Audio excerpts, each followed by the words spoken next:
Good evening. I am Mr. H. Thank you for joining me. We're looking here at two questions, two challenging trigonometric identity questions. In the first one, we have to show that this left-hand expression is equal to the right-hand expression. Cosine x minus cosecant x cotangent x is equal to minus cosine x cotan square x. A good way to proceed is to work on both equations at the same time and then adjust accordingly.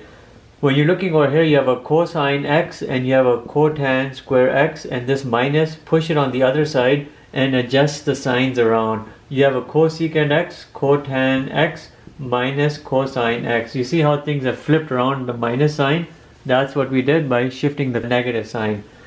From this expression over here, isolate a cosine x and keep this side exactly as you see it. Cosine x, cotan square x. And here we're isolating a cosine x. I see a cosine x here and I see one right here, except it's in the form of a cotangent x. I have here a cosine x which has been isolated. It comes out of this cosecant x and cosecant x minus 1.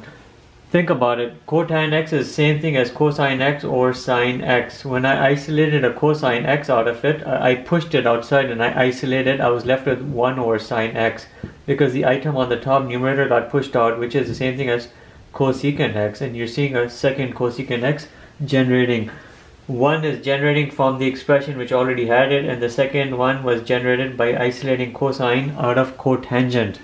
And everything seems good to me. If you look over here, you can rewrite it as cosine x cosecant square x minus 1 is equal to cosine x cotan square x. Cross out the cosines. You can very well do that. Take this on the other side, the 1 on the other side. You're seeing cosecant square x is equal to cotan square x plus 1, and here it is. And we're good. We had to show that this was equal to that, and indeed is, because you end up developing a good Pythagorean trigonometric identity. Remember the three important trigonometric identities of the Pythagorean style. Sine square x plus cosine square x equals 1. Tan square x plus 1 is equal to secant square x. And lastly, cotangent square x plus 1 is equal to cosecant square x, which develops out of this play over here of these algebraic expressions. So this question has been completed. Alright, let's look at this one. We have to simplify this. We're seeing something which really looks like this.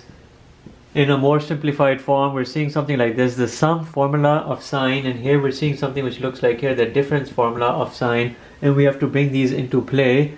Keeping in mind we have a square over here and a square over here in terms of an exponent. So let's do it.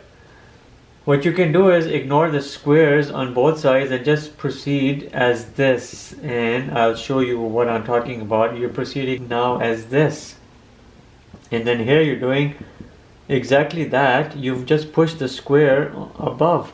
We haven't done anything wrong over here. Everything is right. Now proceed with the sum and the difference formula for sine.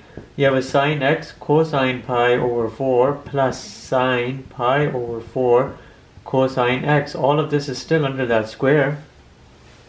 And now you have to do the same thing over here. You have to use the difference formula for sine. Sine x cosine pi over 4 minus sine pi over 4 and cosine x. You have that square.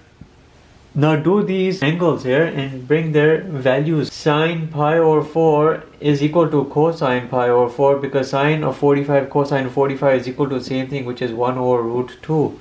That's what you have to keep in mind, 1 over root 2. So when you're doing this, you're really ending up here with a sine x over root 2 because it's multiplying, sine x is multiplying with 1 over root 2. Here you have a cosine x over root 2, and all of this is still under that square. Here you're seeing a sine x over root 2, exactly the same procedure. All of this is coming into play, minus cosine x over root 2, all of this square. Now you have to open this up. You have a plus b whole square, a minus b whole square, a square plus 2ab plus b square, a square minus 2ab plus b square. All of that is coming into play, so you have to do all of that. When you do all of that here, you get a sine square x over 2 plus cosine square x over 2 plus 2 sine x cosine x over 2. A square plus b square plus 2ab. These 2's will cancel out. When you open this up, here you will be getting a sine square x over 2 plus cosine square x over 2 minus 2 sine x cosine x over 2, a square plus b square minus 2ab. You're seeing all of that come in. We can cancel this out, the 2's, but you can see the sine x cosine x will cancel out too. This is positive, that's minus, all of that will cancel out. What you end up seeing is a half sine square x and a half sine square x. Then you see a half cosine square x and a half cosine square x. And all of that equals into a sine square x and a cosine square x. We'll finish it up right over here. You end up seeing at the end now a sine square x plus cosine square x. That's what it all equals to. All of this equals to that, but all of that really equals to a 1. This entire expression over here equals to a 1. If supposedly this was a function, y is equal to all of this right here, in essence all it boiled down to was y equals 1, a horizontal line in terms of a graph. If you were to graph this entire trigonometric expression, it would be the graph of a horizontal line going through a y-intercept of 0, 1, and it's done. This entire expression boiled down into that trigonometric Pythagorean identity, which is always equal to 1. Hence, this entire function here boils down to y equals 1, and we're done. And that'll be it for this video. Thank you for watching. Have a nice day.